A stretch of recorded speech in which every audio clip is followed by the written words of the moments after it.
What's going on, everybody? Welcome back to another episode of Coast to Coast. I'm Ronan Gaine. Joining me, as always, Chris Nambu. Thank you so much for making this your first podcast for NBA coverage. Remember, you're on YouTube. Make sure you subscribe, leave a comment, let us know what you think. You're on Apple Podcasts, you're on Spotify. Make sure you leave that 5-star review. You do that, we'll keep producing that content. Got a lot to get to on today's episode. It's been a hot minute since we've recorded. Got to talk about DRose after his retirement, a little bit about some of the players still on the waiver wire, the Knicks struggles at the center position, and a whole lot more. But before we get into it, Chris, how you doing, man? Dude, I'm good. It has been a minute. Just been moving around the state, finally getting settled in here. So we do have some stuff to talk about DRose.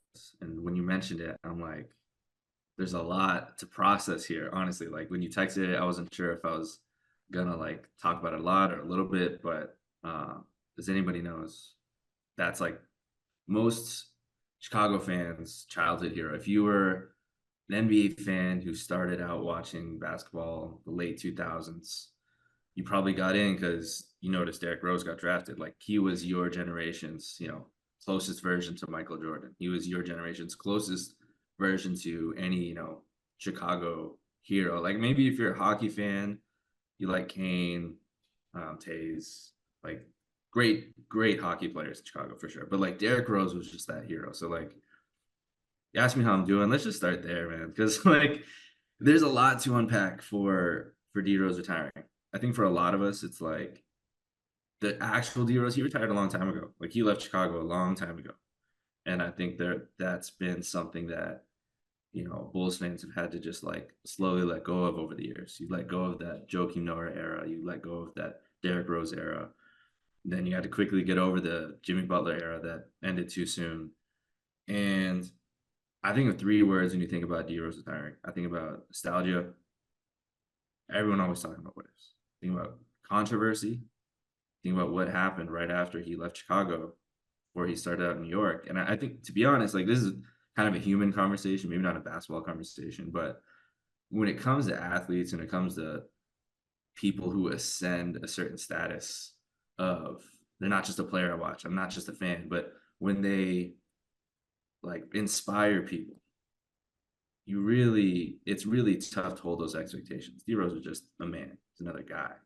And in the world of controversy we live in, that was a tough thing to kind of deal with as fans, as people who really look up to a guy who's just a guy. He just puts the ball in the hoop. And besides that, though, he inspired a lot of people. That's the third word you think of, inspiration. Like Derrick Rose inspired so many people. You think about a kid who grew up in the toughest part of Chicago, one of the toughest places in America, and he came out and inspired that city, inspired so many kids, so many people. So in light of all that, man, it's like him retiring is so much more than just like a basketball player retiring, but he's an icon of a city. He's a a tale of what we go through with expectations of our quote unquote heroes. And he's a tale of what if. Biggest what if, I think, still in recent memory in sports, especially in the NBA. But with all that, man, it's good to see that chapter finally come to an end officially. Yeah. It's been a tough road for DRose after the injury, and I think he remains that what if. I know, like people will say, like, oh, we saw enough of him, like he won an MVP, so it's hard to say he's really that big of a what if. But it's this steep downfall after the MVP, which is what makes him such a what if still. Because you think about it, like youngest ever MVP to win the award, that will probably stand true that could stand true forever, that record, unless maybe Wemby comes out next year and tries to eclipse it. But Hmm. that's a record that could stand. That's a record that could genuinely stand forever. And that was the only year he was ever first team All NBA. That was I think it was the last year of being an All Star.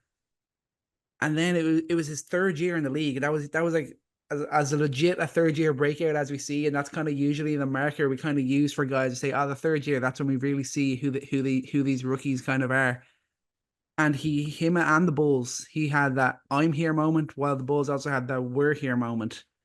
They go 62-20. They're the number one seed. They fall in the Eastern Conference Finals to LeBron.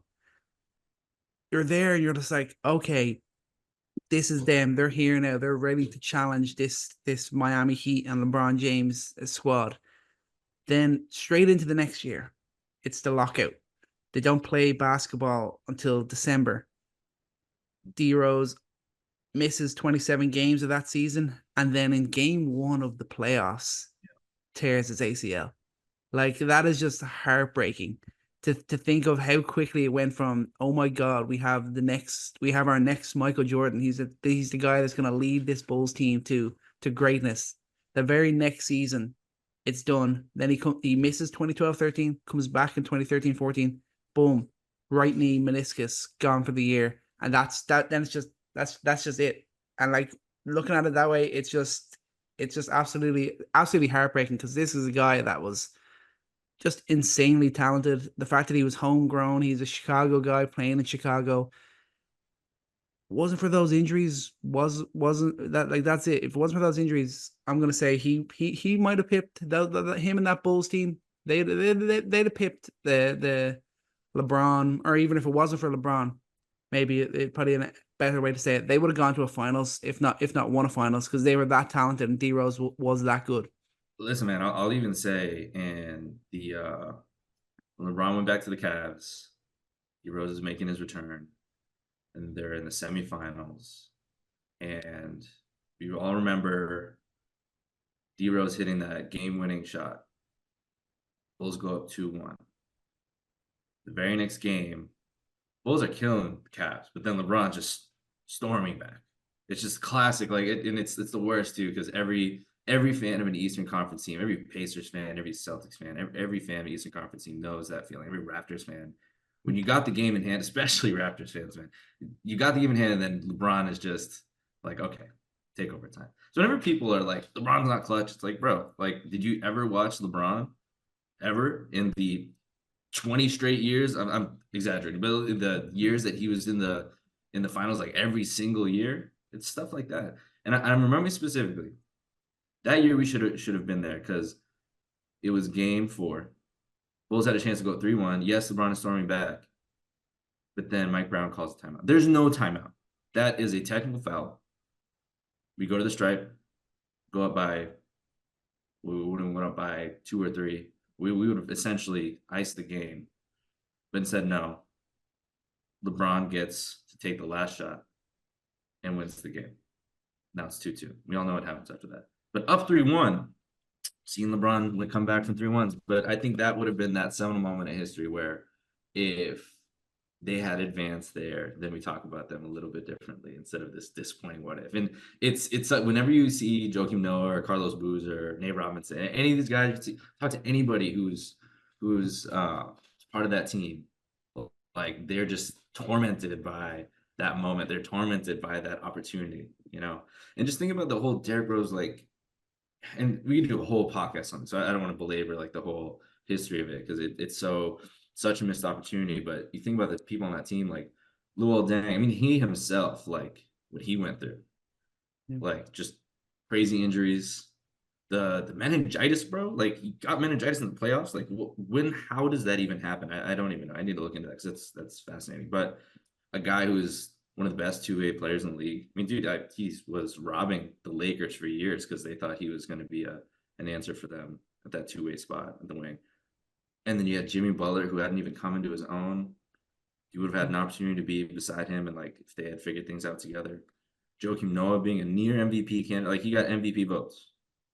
This guy just like totally redefined his career, like one of the best playmaking centers in the league, the best playmaking center in the league. There, like he did it before Jokic did. But like the characters on that team, and then to really actually dig in and think about DRose, who was the youngest MVP in the league and who hadn't even hit his peak. He hadn't even hit his peak. There's so many parts of his game that he still could have, worked on. But he hadn't even really settled into, developing a three-point shot.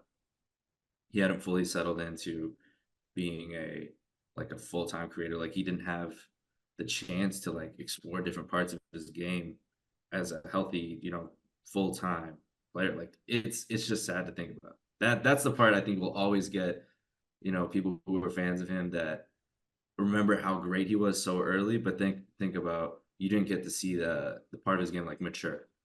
Mm-hmm. And like when the game really starts to slow down for players, like once they get into that fourth, fifth, sixth year, and then they really start to take off, like you don't get to see that from him. So who knows how great he could have even been despite all the things he succeeded in his young career. But again, the what if that chapter can be over. We don't have to we think about it even more now that he retired, but it's good to kind of put that to rest and look forward to whatever shaky future we continue to have in Chicago. Yeah, it's just gotta say, congrats on a great career for DRose. I mean, we got to see some flashes after the injuries. I think that how emotional that 50-point game was when he Mm, was in Minnesota. mhm. We saw some good flashes in New York. His time in Detroit, he had some really fun moments there too. So there were still moments after it, but we unfortunately we'll always think back and think, God damn the Lords of Faith. Why did they have to strike him down when he was just about to pop? That was definitely tough. But DRose, you nailed it with the retirement video, sending the 16 roses to the people that were influential in his career. He nailed his retirement. That was top tier from DRose there. Yeah, I like that. Um, so this is a great segue, top tier podcasting segue. But he was probably supposed to be one of the best comeback players of the year. And every year we kind of look forward to that. We look forward to who's going to make the return, who's going to make the comeback from injury or from a lost year, a down year. And the NFL actually has this.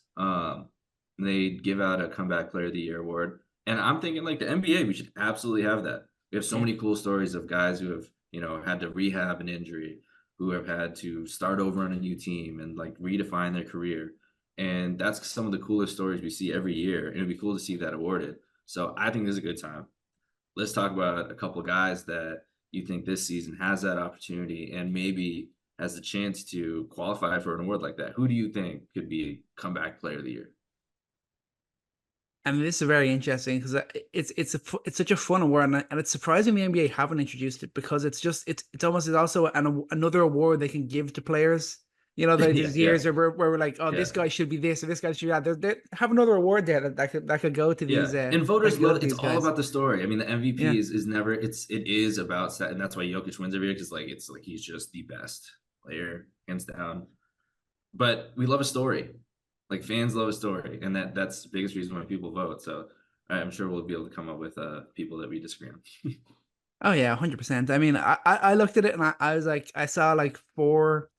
I picked out four guys in like different situations where there could be Mhm, like a certain story around why they'd be a comeback player, that sort of mhm. way. So the first guy I thought of was Ja Morant. You can think about Okay. him as a guy that was injured last year. Yeah. Obviously had the off court issues as well.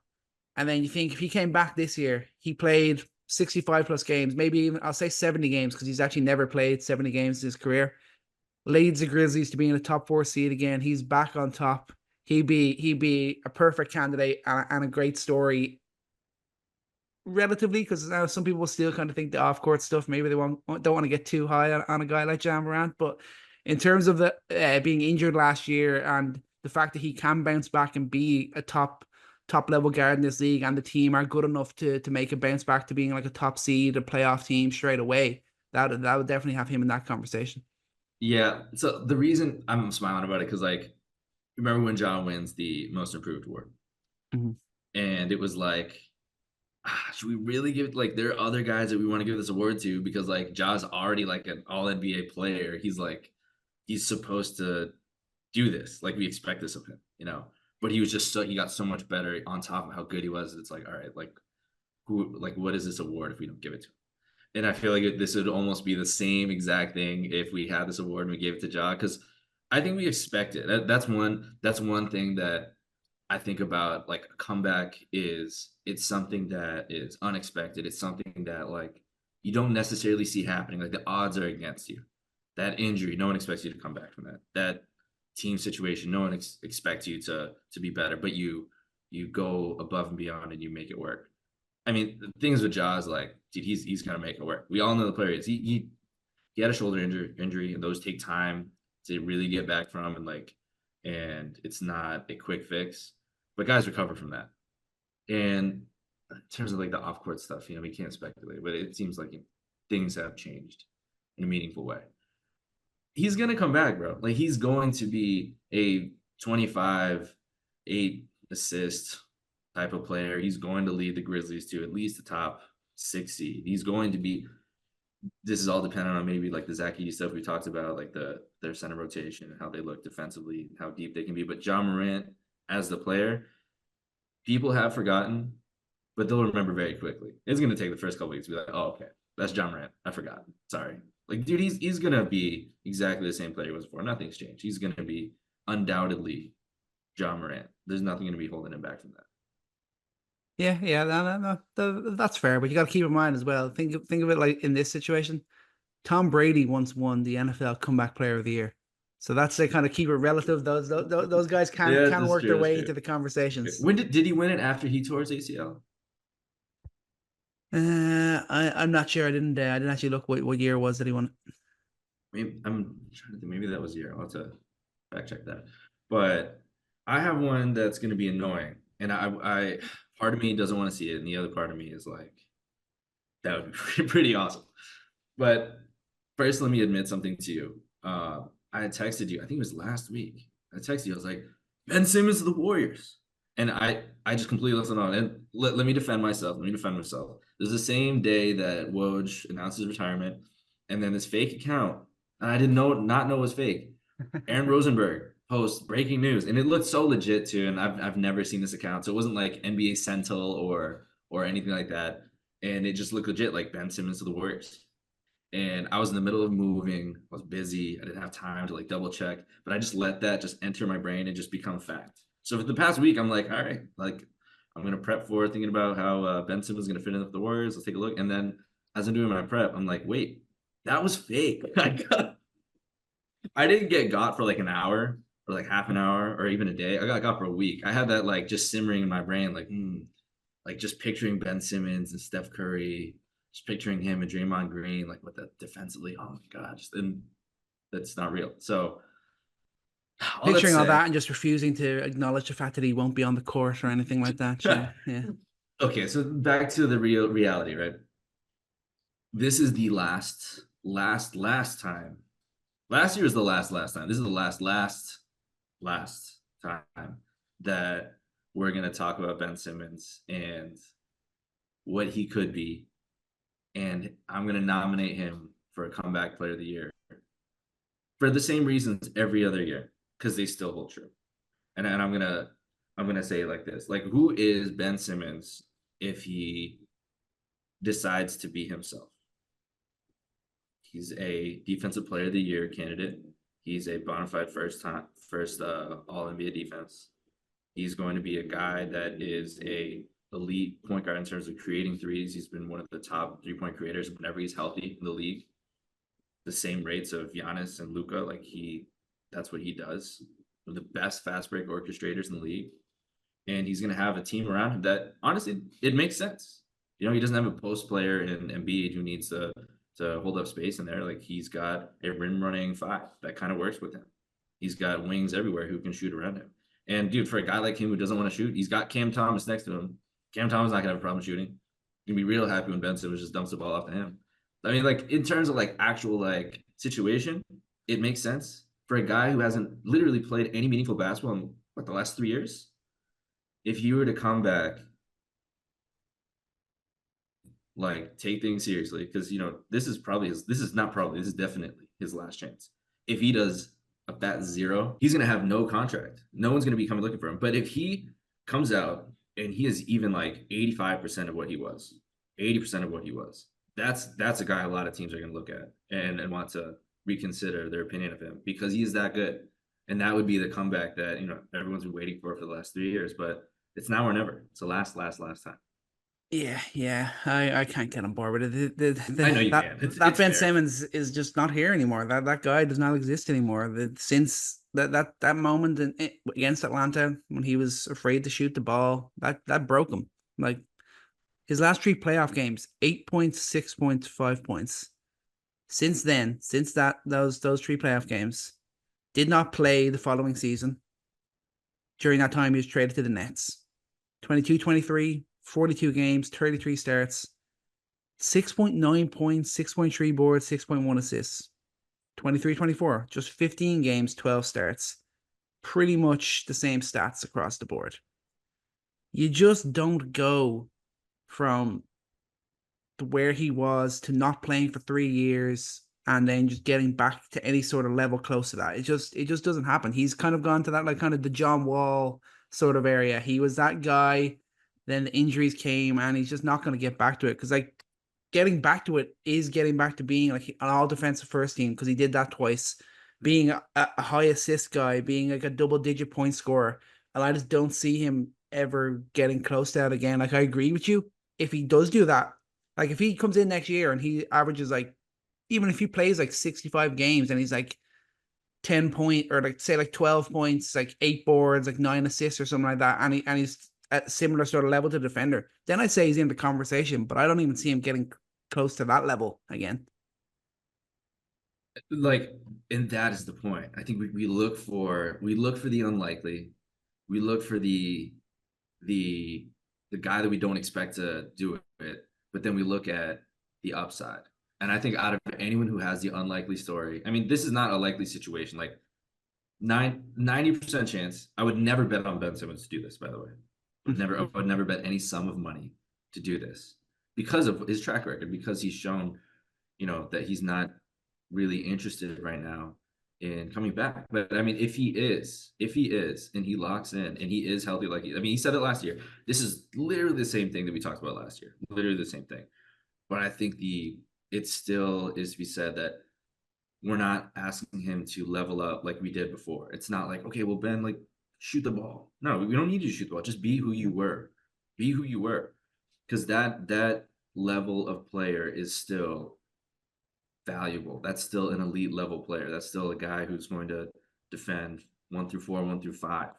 It's going to be a guy that can still run an offense for you. It's going to be a guy that's going to be backbreaking for the opposing team if you're able to get out and run. It's going to be a guy that's going to be able to rebound. It's going to be a guy that is going to create a ton of threes for you. Like that kind of player can find a niche in this league. And for a guy who we think is very much on his way out of the league, and we're not even convinced cares if he's on his way out, that would be the biggest comeback. Yeah, yeah. No, I think that's probably fair. Uh, my next guy. I'm gonna skip over one just because I think you won't fight it. It'll be kind of similar to like a Jam Moran sort of situation. So I'll go. My next guy will be Clay Thompson, Yes. a Yes. guy who effectively after last year people are kind of pretty high thinking the guy's past it, but now he's going to a new team.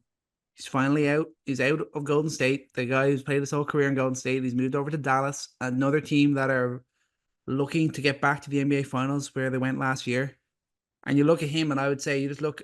He can get back to being like a 4 3 pointers made per game on 40% efficiency, making, especially this is probably also important, making the big shots at the right time, and just being a starter level player. The story around all that will absolutely have him hyped, and he'd be at that sort of level where you'd be looking at him like, oh, this guy's made a serious comeback, new team, and we have the resurgence of Clay Thompson. That would definitely be a story I think a lot of people could get behind. Yeah, I think the narrative is gonna be so much different too.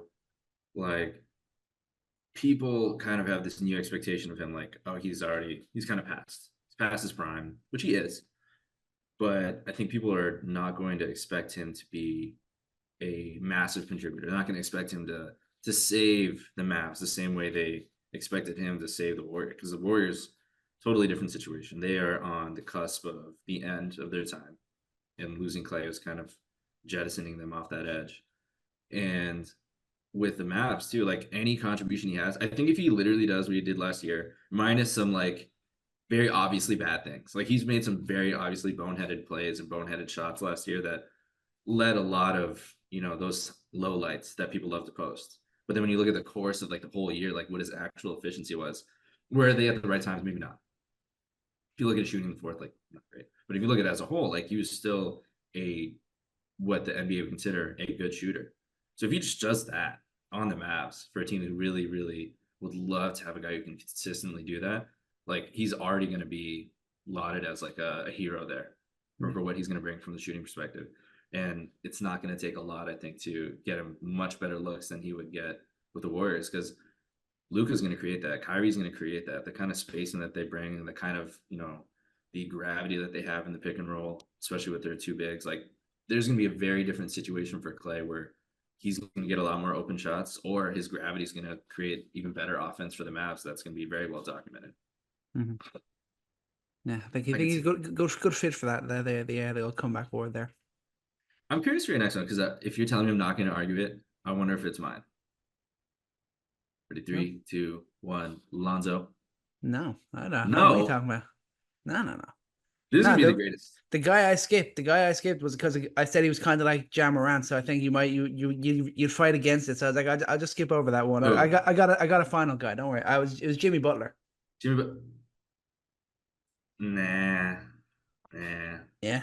That's cool. Because this is all about, like I said, this is all about like the optics. Like, what's his face from the Bills who won the comeback player of the year? He was not good. The guy who like died in the field. What's his name again? Hamlin. Yeah, like he was not a good cornerback, but he got comeback player of the year because he played and wasn't dead, which is great, but he wasn't good. It's a big achievement, to be fair. No, it's a massive achievement, but on the field, like he was not a good player. So it's all about story, and like Jimmy Butler is like, I think it feels like the vibe has changed around him in that people are just getting tired of it. He probably hasn't had enough of a drop off either, as well, to qualify, I would say, as well. Yeah, and people are just tired of it. They're tired of him not being able to play through some nagging injuries, which is, it's not his fault. Like, the kind of basketball he plays, it's a bruising basketball. It's taking a toll on his body, and he's a guy that tries to like level up through the season, just like hold off until the playoffs, and then use his energy there. And you can tell, but I mean, even Pat Riley was like, dude, just don't talk, just play. Like, well, speaking of guys who have issues with their body, let's get to Lonzo. Let's get to Lonzo, because I think this would be, if Ben Simmons won it, I'd be like, okay, great, glad, happy for you. You finally put it together, even though we've been waiting for so long. But Lonzo Ball's injury and his injury history is, very similar to Derrick Rose. Derrick Rose is a folklore hero, so it's a little bit different emotionally. But Lonzo Ball, what he's been through on the court and what he's had to do to try to get back is just as heartbreaking. It's awful. Like, for him to have had the meniscus injury very early on, Lakers already had to have a surgery for that, and then has another meniscus injury. Okay, so now he needs to have a surgery for it. And then the Bulls are finally getting on a roll. When Lonzo and Caruso were on that floor, they were a menace. They were the best defense in basketball. Opposing backcourts could not score on them. And the kind of chaos he created, and the fun, like, fast-paced level of basketball, that's not something that we've really seen in a while. Like, that your backcourt creating so many defensive opportunities and fast break opportunities, and the way that they both pass the ball, and like how that just like charged not only the Bulls and their roster and all their players, but charged the city. Like, that was a kind of identity. Lonzo brought an identity to that basketball team in the same way that Caruso did, but with his like flashy passing, with the 3-point shooting. Like, there was a new era that was coming with Lonzo. Like, he wasn't necessarily the face of it. Levine was going to be the face of it, right? But Lonzo was going to be that obvious, like, connecting piece, which he was. And for him to then have another knee injury, and to have this rare kind of like a procedure done after another procedure. He had 2 years straight of knee surgeries, and that last one he had last year was a transplant called an allograft. It's a transplant that some data is coming out showing now that it has improvements, but it's not done. It's very rare. It's a very rare procedure. There's not a lot of examples to draw on. So for him to like go from trying to run, he can't run, months and months of trying to get back to run. So then he has to have this transplant surgery that's not really sure it's going to work. And then you have reports it's still painful to walk, can't really run, painful to shoot. And all of a sudden this summer, like, he's shooting. Oh, wait, he's playing 3-on-3. Oh, he's playing 5-on-5. Oh, he's getting like runs. Oh, he's going to play this year. Just this build up to right now is so unexpected. I think most people assume that you're going to be happy if Lonzo could live the rest of his life without just chronic pain and not being able to really, like, run around and walk and just like enjoy life. And then now he's like on the cusp of playing basketball again. If Lonzo Ball just steps on an NBA court and can play basketball and be an NBA player, that's a Hamlin level. Or he didn't almost die. Let me reel back in. I'm like really getting into this story now, but truly for him to have gone from I'm not sure if I can walk without pain to I'm playing NBA basketball again, playing the game I love, and playing for the team that I, supercharge. Like that is the comeback that I think would really captivate the hearts of NBA fans who love Lonzo Ball. Lonzo Ball is one of the most fun basketball players to watch. The way he plays team basketball the right way, the way he plays defense, just everything about how he plays on the court. You'd love to see a player like that. And for him to come back, that would be the story that people should vote for next year if it happens. Yeah, I mean that's sure. When's Bulls Media Day? It's got to be coming up soon. Could be. I can look at it. Might be today. I guess we'll find out. Hopefully we'll get news on whether Lonzo's gonna whether they have a timeline yet about when he might be able to return. But yeah, that's obviously definitely a very intriguing one. Be huge for the Bulls. It's always so tough when you just don't know what level they're going to be able to come back to. But if he can come back and just be like a starter level player, that will definitely be a narrative that people will look at, and definitely be a situation where people are looking and seeing like how impressive it is that he's able to make this return. It's just kind of that level of people might judge too harshly what level he actually comes back at after all the time out. That might be the only reason where you wouldn't fully back into that whole the whole narrative, I would say. Yeah, I think that Bulls Nation and the NBA fans in general are ready to just accept whatever form he comes back with. Like I think the Bulls definitely are, yeah. And just a quick aside. I don't know. Look, before we go into side, because Lonzo Ball coming back brings me under some interesting questions about like what the Bulls are going to do with their brand new looking backcourt. But first, who is your last guy? Who else should James Harden, the guy we already talked about.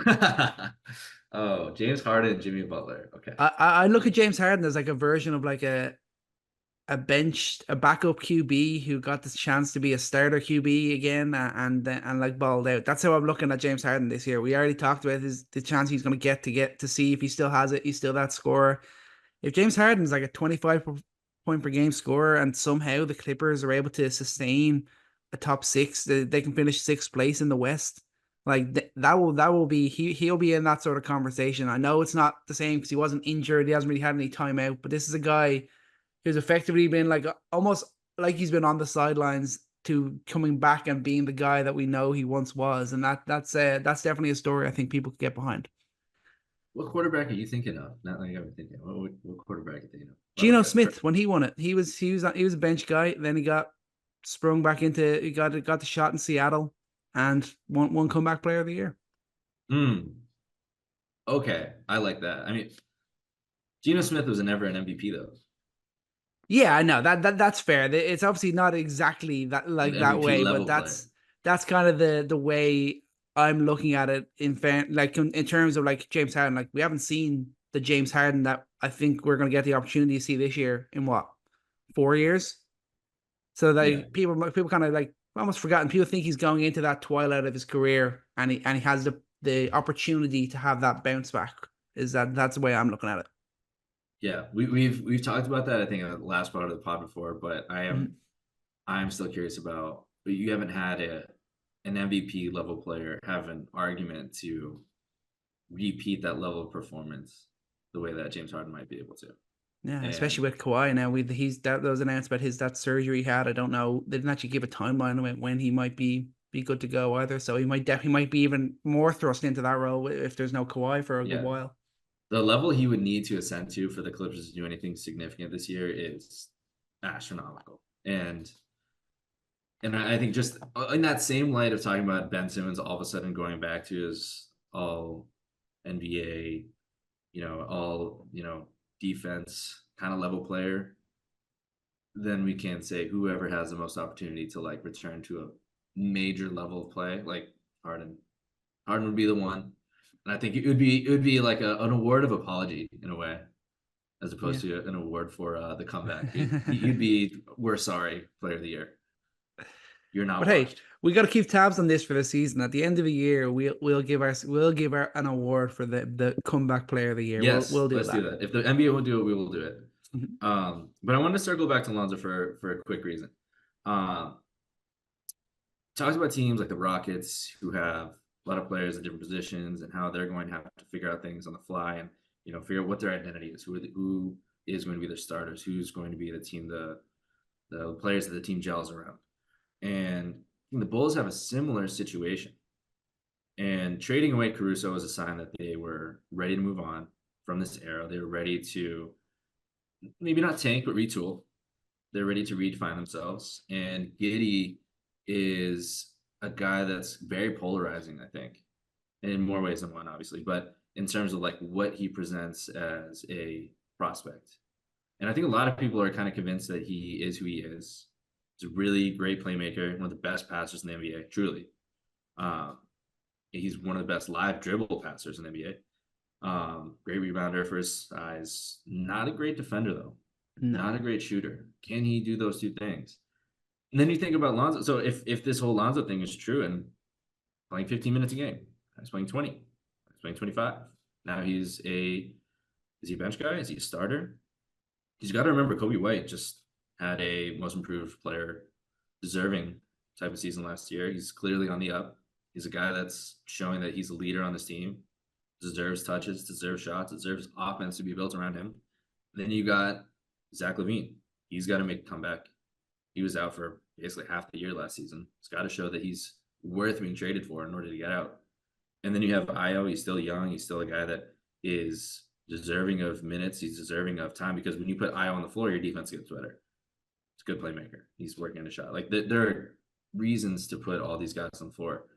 And Lonzo coming back and being able to play again kind of changes things a little bit because Giddey kind of seemed like this way to replace what he did offensively. But then Lonzo does that. And Lonzo shoots. And Lonzo plays defense. So what does that mean for the Bulls if Lonzo is actually healthy? What does that mean for Giddey? That's the question I kind of get into, that if good things happen, then it complicates their situation. Yeah. No, that's definitely true. I think like you said with Giddey, it's like not a very good defender, can't really shoot.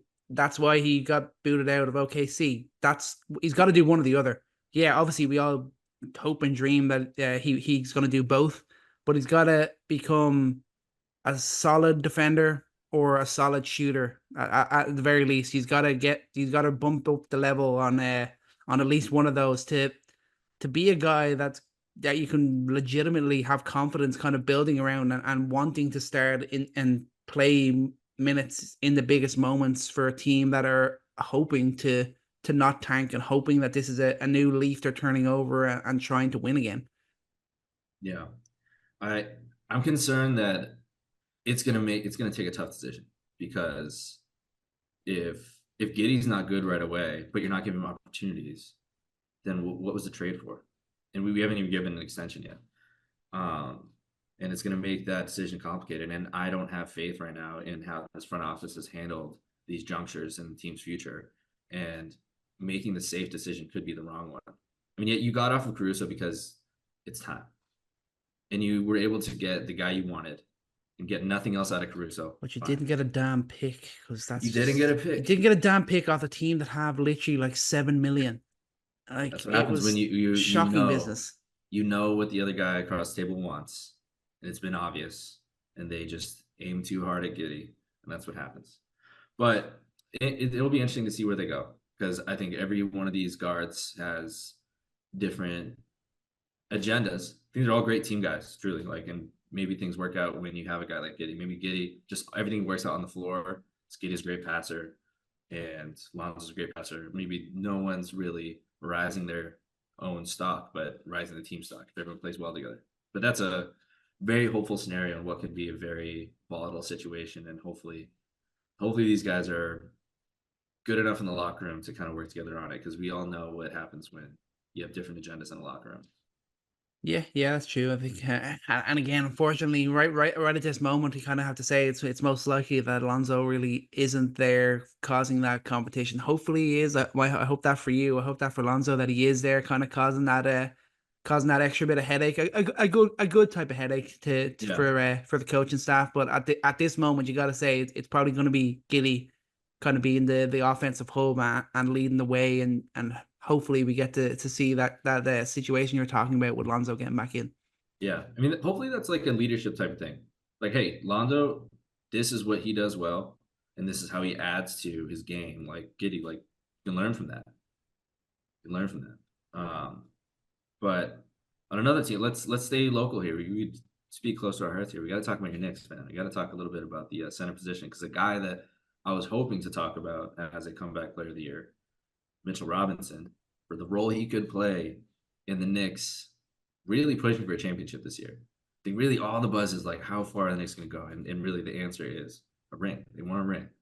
They went all in. And what they really need now, the only really chip that's left is got to get a starting center. You need a guy, you need a rim protector. And maybe that's not the simple answer. Maybe there's more that can be done, but how are you feeling now? Because Mitch is going to be out till December. You still haven't signed anybody else. And doesn't seem like there's going to be another move coming. So, what do the Knicks fans, what does Knicks Nation hope to see in terms of the center position and the answer there for Tom? Yeah, I mean, it's tough. I mean, we're kind of in a situation where we're kind of like, okay, is Jericho Sims finally gonna show us some stuff? I mean, that's kind of where we're at right now. You can only get so upset and so disappointed with Mitch because this is just the way it is with Mitch. Yeah. You can never have the real belief that he's gonna be healthy. Now, being out to December, that's a real blow. I was thinking maybe he might miss the first month or something like that. Being out till December is definitely a shot to the gut. But I know the other day I was Bleacher Report did a stream when and Mike Bibby was talking, and apparently he's worked out Jericho Sims and was very highly praising Jericho Sims as a basketball player, and apparently he doesn't really get the chance to do what he's good at from Tom Thibodeau. That was the opinion of Mike Bibby. Whether that's going to change this year, he's going to have opportunities because I think it's likely Thibodeau will be reluctant to go to small ball too much. So it's going to be like Achua and Sims are going to split the minutes at center, especially early in the season. So they're gonna get both going to get opportunities to show out. I love what I saw from Precious Achua last year. I was really glad that they re-signed him because he's that high energy guy. He's a guy that can fit well in this system. Yeah, he's not going to be the offensive demon, offensive rebounder, rim protector that Mitch is. So that could hurt us a little bit. But I think we're gonna have like Josh Hart kind of to fill those gaps as a rebounder and little things like that. So Mhm. I'm not too worried, especially in the regular season. But when Mitch has to come back in December and he has to be at full tilt getting into playoffs. It can't be he comes back in December and then he's out again in February. That can't be the way. Yeah, I think you want to see how far they take this experiment with small ball five. That's what I want to see. Like Jericho said, Mhm. that could be nice. And that the wishful side of me kind of conjures up memories of like, how he uses his athleticism, how he could be a great rim runner and like he's very high energy, like big, but there's a reason he's only showed up in almost little more than half of the games that he's been eligible to play for. Barely even touch the floor. And a lot of this could be like, oh well, Tom Thibodeau doesn't play young guys. But at a certain point, it's like maybe there's a reason he's not touching the floor consistently. And this is his last chance. Like he's in a contract year, and maybe this is a kind of situation where he gets to show that and give him ample opportunity to do it. But I think if you are in a playoff situation and Jericho Sims is playing significant time at the five, there would have to be like an astronomical change in like how he's playing in order for me to feel anywhere near comfortable with that. But I mean, I think we've seen like some ebb and flow with small ball and like how far you can take it and what teams can really, you know, deal with the repercussions of going that small. But I think the Knicks are particularly suited to do that. When you have good rebounders at every position except for them, like if you put Josh Hart out there, I think you feel pretty good about rebounding if you're putting OG at the five, putting Randall at the five, and especially Randall at the five. Yeah, Ronald's I think great rebounder. Yeah. if you can put Randall at the five and you live with with the lack of interior defense, which truly, like, how much worse is it? How much better is it going to be if you put Achua or Sims out there? Marginally better if it's Achua, for sure. Like, he's a okay, rim protector, but he's not that big. I mean, Achua's 6'8", 6'9". So it's like, so was Randall. Like, he's barely bigger than Randall, if at all. And you'd rather see the offensive benefit of running 5 out. You'd rather see the way how fast they'd be able to play in the open court. And if you can really get that style of play down and you can work that in with Jalen Brunson's abilities as a one-on-one scorer, dude, that's unlocking another level of offense that you want to see for this team. Because that's like kind of like, if you can unlock a new level of offense for them with a small ball 5, you can put OG there, Randall there. That's gonna be terrifying, dude. That's gonna be terrifying. Getting more space in for Randall, getting more space in for Brunson, and then maybe you actually like create a niche for Randall to exist in consistently. Maybe that, like, him taking 5s off the dribble, like that's no fun. Who's gonna want to do that? Yeah, maybe you're getting a couple, offensive boards here and there. It's gonna drive Thibodeau crazy, but then Randall's gonna definitely have his moments to take advantage of that. I think that's where I'd like to see this go. I'm not on like the Jericho Sims train. I'm still a little bit on the Achua train, and I actually got some stats for you here. When Achua started 18 straight games, he averaged 12.5 points on 52.6% shooting, 9.5 rebounds, 1.1 steals, 1.8 blocks, and he was one of only 3 players in the NBA to tally 100 plus rebounds, 30 plus blocks, 20 plus steals in that 6-week stretch. And the only other 2 were Wembanyama and Anthony Davis. And you saw it on the floor just how active he was. He's been more active than he ever was there. I would not rule him out having a Hartenstein-esque sort of leap. I think that's absolutely within the realms of possibility for Precious Tua in New York this season. Yeah, I would love to see it. I'd love to see it. I still think he's a young guy that has a lot more to prove. And still, I really think he has potential as a shooter. Like, just he didn't really get it last year. Like, I think he fully bought in, which was step 1 of being a Knick once he got traded. It's, hey, are you going to rebound? Are you going to have high energy? Do those things, and maybe we'll see. And if he can tap into that shooting potential that we've seen, then that also starts to change things about like who he is as a player.